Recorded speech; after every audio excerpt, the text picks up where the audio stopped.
आज हमारी टीम सारण जिले के तरैया प्रखंड के डेहरी पंचायत पहुंची है। और डेहरी पंचायत में हम इसलिए आए हैं कि यहाँ की जो महिला मुखिया हैं प्रियंका सिंह, इनका चयन हुआ था जयपुर राजस्थान में जाकर एक कार्यशाला को संबोधित करने के लिए। और वहां से वुमन फ्रेंडली पंचायत का कार्यशाला करके लौटी हैं हमारी मुखिया प्रियंका सिंह। हम उनसे जानने का प्रयास करेंगे कि उन्होंने कैसे क्या किया था कि इनका चयन हुआ था, और उन्होंने वहां क्या किया, क्या कार्यशाला में क्या क्या हुआ, ये सब जानने के लिए हमारी टीम पहुंची है। तो हमारे साथ हैं डेहरी पंचायत की मुखिया प्रियंका सिंह। नमस्कार मैम। नमस्कार। सबसे पहले तो मैं आपसे ये जानने का प्रयास करूंगा कि आप जयपुर के कार्यशाला में गई थी, वहां सिर्फ 2 ही महिला मुखियाओं का चयन हुआ था बिहार से, और आप बिहार का चेहरा बन के गई थी, तो कैसा लग रहा था वहाँ? बिल्कुल, मेरे पास जब पंचायती राज का फोन आया कि मैम हम लोग चाहते हैं कि आप वहाँ हमारे बिहार को प्रेजेंट करें वुमेन फ्रेंडली पंचायत के क्रिएशन के संबंध में, तो मुझे बहुत खुशी हुई थी और एक्साइटमेंट भी थी। चलो एक नया एक्सपोजर मिल रहा है। बिल्कुल, और सारण से हम जा रहे हैं तो कुछ नया सीखने को मिलेगा, हम अपने बारे में उनको बता पाएंगे। तो ये एक्सपोजर बहुत फ्रूटफुल और लर्निंग होना था, इसलिए हम बहुत खुश थे इस इनविटेशन के लिए। चलिए, आप वहां गई, वहां चार राज्यों के लोग आए थे जी। और सारी महिलाओं को बुलाया गया था कि महिलाओं के विकास के लिए बेसिकली कि क्या किया जाए कि महिलाओं के लिए कुछ बेहतर किया जा सके। जी जी जी। वहां आप लोगों का क्या काम था? वहां आप लोगों ने जो कहा उसको आप अपने पंचायत में कैसे लागू करेंगे? जी, ये दो दिवसीय कार्यशाला इसीलिए रखा गया था कि हम लोग क्रिएट करें एक वुमेन फ्रेंडली पंचायत हर लेवल पे उस पे। तो वुमेन फ्रेंडली पंचायत क्रिएशन क्यों आया दिमाग में, ये डिस्कशन हुई हमारी, क्योंकि जब हम 100% डेवलपमेंट की बात करते हैं, बिल्कुल बिल्कुल, और देश में 50% महिलाएं, अप्रॉक्स 50% हम अलग वो हैं प्रोपोर्शन में, तो 50% अगर मेल है हमारे डेवलप, जो भी उसमें परसेंटेज अगर महिलाएं नीचे है तो हम तो 50% ही डेवलपमेंट सोच सकते हैं अपने देश की या पंचायत की जिस यूनिट की बात कर लें। तो बहुत जरूरी हो जाता है कि महिलाओं को भी उस लेवल तक लेकर आए जो कि थोड़ा पिछड़ गई थी कुछ कारणों से, जो हमारे पुराने काल में हुए, इन्वेडर्स आए, बहुत सारी प्रथाएं रीतियां चली, उसकी वजह से। तो अब महिलाओं को किस तरह से जागरूक करना है और उस प्लेटफॉर्म पर लेकर आना है जहां वो पुरुषों के साथ कदम से कदम मिलाकर डेवलपमेंट प्रोसेस में अपना साथ दें। मतलब जैसे कि आपका ये कहना है कि कोई महिला है, पढ़ी लिखी है, तो वो रोटी बनाने तक जो सीमित रह जाती है, हाँ। तो उसका ये पोटेंशियल यूज नहीं हो पाता है। हाँ। अगर वो अपने पति के काम का अकाउंट्स ही देख ले बाकी टाइम में, तो एक अकाउंटेंट का है तो वो भी काम कर ले, क्योंकि अकाउंटेंट का ही पैसा बचेगा घर में। जी जी, महिलाओं में एक अलग ही शक्ति है, शक्ति का रूप कहते हैं, क्यों कहते हैं, उनके पास मल्टीपल टास्किंग का वो टैलेंट ना पुरुष, माफ कीजिएगा, पुरुष है, बट वो चीज नहीं है। हम घर के काम के साथ साथ अगर हमें मौका मिलता है तो हम बाहर के काम में भी उतना ही एक्टिवली पार्टिसिपेट कर लेते हैं जितना एक नॉर्मल पुरुष कर पाते हैं। मैं तो कहूँगी उससे ज्यादा बढ़ चढ़ के कर लेते हैं, क्योंकि हम थोड़ा ज्यादा सोफिस्टिकेटेड वे में काम कर लेते हैं। और सवाल यह है कि आप चूंकि महिला मुखिया हैं और जहां तक मेरी जानकारी है कि आपने MBA किया हुआ है, आप एक बेहतर नौकरी छोड़ के समाज सेवा के उद्देश्य से, अपने पंचायत की सेवा के उद्देश्य से यहाँ आई हैं, तो आपका क्या रहेगा महिलाओं के लिए? आप यहाँ क्या करेंगे? शिक्षा के लिए, उनको स्किल्ड करने के लिए आप क्या करेंगे? ऑफ कोर्स स्किल डेवलपमेंट में बहुत सारी योजनाएं हैं जो हम लोग प्लान आउट किए हैं कि महिलाओं को डेवलप करें इस तरह से कि उनकी कमाई का स्रोत बढ़े, क्योंकि हाथ में जब पैसा होता है दिमाग बहुत चलता है, वो दूसरों पे डिपेंडेंट नहीं होगी। एक तरह का इकोनॉमिक इक्वालिटी लाने की कोशिश हम जरूर करेंगे, क्योंकि महिलाएं अगर घर में चूल्हा चौका तो चलिए चलता रहेगा, लेकिन हाथ में उसके पैसे नहीं है, उसको छोटी छोटी चीजों के लिए भी डिपेंडेंट होना पड़ता है। वो मिले ना मिले वो तो बाद की चीज है, तो पहले उन्हीं के हाथों को मजबूत किया जाए।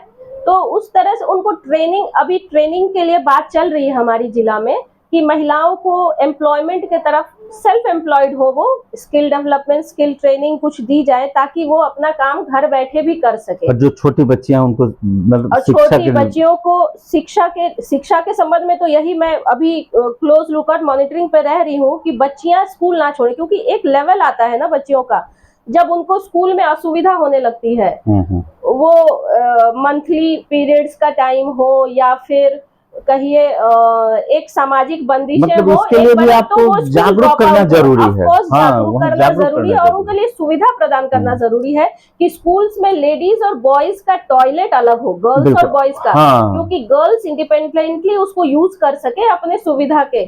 तो वो अपने उस चीज को, अगर सुविधा मिलेगी तो लड़कियां आएंगी। लड़कियों को भी प्रोवोक करने की जरूरत है, बेटा पढ़ोगी तो अपना करियर बनाओगी, एक लेवल पहुंचोगी, इकोनॉमिकली स्ट्रांग बनोगी, समाज के साथ बढ़ोगी।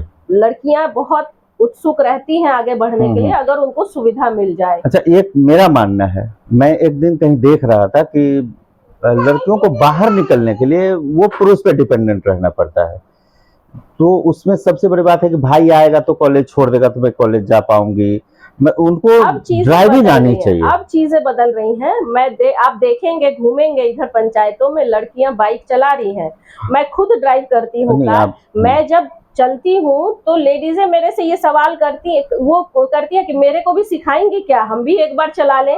तो ये उत्सुकता, ये जागृत होना ही ना धीरे धीरे हम लोग को आगे बढ़ाएगा, डेवलपमेंट की तरफ, सेल्फ डिपेंडेंस की तरफ बढ़ाएगा। तो मतलब क्या आप ऐसा करती हैं पंचायत में कि सेल्फ ड्राइविंग करके वहां जाएं कि लोगों को लगे कि अरे मेरी मुखिया खुद गाड़ी चलाती हैं, ये को अगर किसी सशक्त है। हाँ बिल्कुल, मैं ये सशक्त होने का ये मतलब बड़ा काम है कि आप अपने से गाड़ी चला के जब जाएं। बीइंग अ मुखिया आपको भी तो रोल मॉडल बनना पड़ेगा। आप अपने को एक इमेज, अच्छा इमेज रखेंगे, एक डेवलप नारी, सशक्त नारी, तभी तो आप सामने वाले को कहोगे तुम भी सशक्त बनो, तुम भी इस तरह का काम करो। तो रोल मॉडल बनना, अगर आप पद लिए हुए हैं तो वो बहुत जरूरी है। अगर मैं भी वैसे ही काम घर बैठे उसी में इन्वॉल्व रहूं और पंचायत के फायदा क्या है मेरा फिर इस अच्छा, एक और सवाल है कि ये गांव में आप आमतौर पे देखते होंगे क्रिकेट का टूर्नामेंट हो गया, बच्चे खेल के निकल गए, पुरुष खिलाए, महिलाओं के लिए खेल के लिए भी कुछ अलग। हाँ, ये चीज हम लोग शुरू करने का सोच रहे हैं। हमने स्कूल में पूछा भी है कि टैलेंट्स को पेपर में डालिए, क्योंकि अगर हम विजिट पे जा रहे हैं तो मुझे पता हो कि फलना लड़कियां, ये लड़कियां हैं, ये इस चीज में आगे हैं, इस चीज में उन लोगों का एक प्रॉपर टेस्ट होना चाहिए, भाषण में हो, खेल में हो, दौड़ने में हो, हर तरह का। तो उससे क्या होता है कि हम लोग को इजी होता है। उन लोगों को अलग से कुछ फुटबॉल की टीम बना दिया, क्रिकेट का टीम बना दिया। मैंने राजस्थान अभी गई थी तो वहाँ एक मुखिया को हॉकी वाली मैडम बोलते हैं, हॉकी वाली मुखिया, क्योंकि उन्होंने एक वुमेन टीम, गर्ल्स की टीम बना रखी है हॉकी की। उसके वजह से उनको केबीसी में अमिताभ बच्चन जी ने भी बुलाया। तो ये सब चीजें जब तक नहीं होंगी, दोनों काम होगा।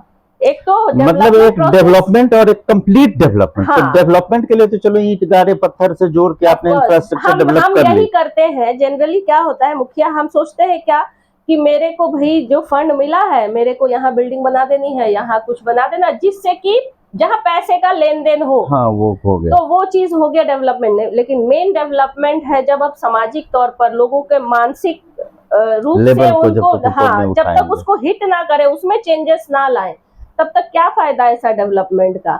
ये बिल्डिंग है, मेरी महिलाओं को पता ही नहीं है कि वो बिल्डिंग बना किस लिए है, वहां मेरे को स्किल डेवलपमेंट की ट्रेनिंग दी जा रही है। उस तरह से पहले उनको ट्रेनिंग, वो तो मांग लेंगी अपना हक।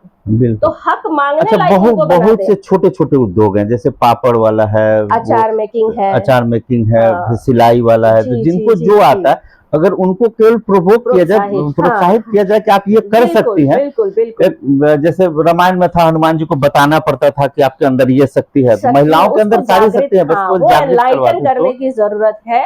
उसमें हम लोग का साथ, और इवन हम जिला में जो बैठे हुए पंचायती राज में या और भी जो सोसाइटीज वर्क कर रही हैं, सबको इन्वॉल्व होना पड़ेगा। ये एक सर्वांगीण विकास जो कहते हैं ना, उसको अचीव करने के लिए। आप मुखिया हैं तो आप क्या स्कूल विजिट करती हैं, और स्कूलों को आपने क्या निर्देश दिया है कि कैसे बच्चियों को स्कूल में लाने का, और बच्चों को भी चूंकि दोनों पर है, ऐसा नहीं कि बच्चियां हाँ, केवल पर है, बिल्कुल। बच्चे पर वो है, दोनों लैंगिक समानता हो, हाँ। क्योंकि डेवलपमेंट हमको दोनों साइड से दोनों चाहिए। साइड से अब चाहिए। ऐसा तो नहीं होगा कि लड़कियों को बढ़ा दे, लड़के को फिर जागृत करने वाला टाइम आ जाए, तो फिर वो डेवलपमेंट हम लोग स्टार्ट करें। तो वो डेवलपमेंट के लिए हम लोगों ने बहुत फैसिलिटेशन वाला प्रोग्राम करते हैं। जैसे 15 अगस्त में हमने इस बारी सब जगह स्कूलों में जब मैं विजिट की, मैंने कहा कि मेरे को जो टॉपर यशस्वी बच्चे हैं, टैलेंटेड बच्चे, उनकी लिस्ट दी जाए ताकि हम उसको फैसिलिटेट करें। बिल्कुल। ये एक प्रोत्साहित करने के लिए है कि बच्चे और ज्यादा इन्वॉल्व हो पढ़ाई में या खेल में, ताकि एक कंपटीशन का माहौल बढ़े। कंपटीशन का माहौल जब होता है, हेल्दी कंपटीशन, हाँ, बिल्कुल। तो ऑफ कोर्स डेवलपमेंट हमारा और तेजी से मतलब बढ़ता है। हेल्दी कंपटीशन का मतलब कि एक लकीर को छोटा न किया जाए, बगल में बड़ा लकीर खींच दिया जाए। तो वही चीज हमने करा। हमने फर्स्ट सेकंड टॉपर्स को फैसिलिटेट किया, स्पोर्ट्स में कुछ बच्चे आगे आए थे उनको फैसिलिटेट किया। इवन मैंने स्कूल्स के हेडमास्टर को भी किया, मैंने एक सर्वे खुद में किया। अच्छा, हाँ, कि किस स्कूल में ज्यादा बेटर वे में काम कर रहे हैं, कहाँ यूनिफॉर्म पे फोकस है, डिसिप्लिन पे फोकस है, पढ़ाई पे फोकस है। उस हिसाब से मैंने स्कूलों को भी फर्स्ट सेकंड थर्ड रैंकिंग करके मैंने उनको भी प्रोत्साहित किया है। जी। तो बहुत अच्छी बात है, आपने ये सब तो किया ही। अब आपको क्या लगता है कि फिर 26 जनवरी या फिर 15 अगस्त को आप करेंगे तो आपके लिए ये जज करना मुश्किल होगा? कि अब क्योंकि थोड़ी कंपटीशन जब होने लगती है तो लोग जागृत हो जाते हैं कि चलो अगर कुछ हो रहा है तो हम चुनना थोड़ा मुश्किल होगा। बहुत अच्छा होता है, चुनना मुश्किल होना ही चाहिए। जज के लिए मुश्किल हो, इसका मतलब we are going through a positive way, हम लोग एकदम अच्छे मार्ग पे चल रहे हैं। जी, बहुत बहुत धन्यवाद। हम आज यहाँ डेहरी पंचायत की मुखिया श्रीमती प्रियंका सिंह से बात की है। हमने ये जानने का प्रयास किया कि महिलाओं के विकास के लिए क्या कुछ किया जा सकता है, और काफी खुल के उन्होंने हमसे बातचीत भी की और बहुत कुछ बताया कि वो उनका क्या प्रोग्राम है, उनका राजस्थान में जाके क्या उन्होंने क्या बोला, बहुत सारी बातें हुई। बहुत बहुत धन्यवाद। हम ये आपके लिए छोड़े जाते हैं कि इसका प्रभाव आप पर क्या पड़ा, आप समझिए, और आपका दिन शुभ हो। बहुत बहुत धन्यवाद।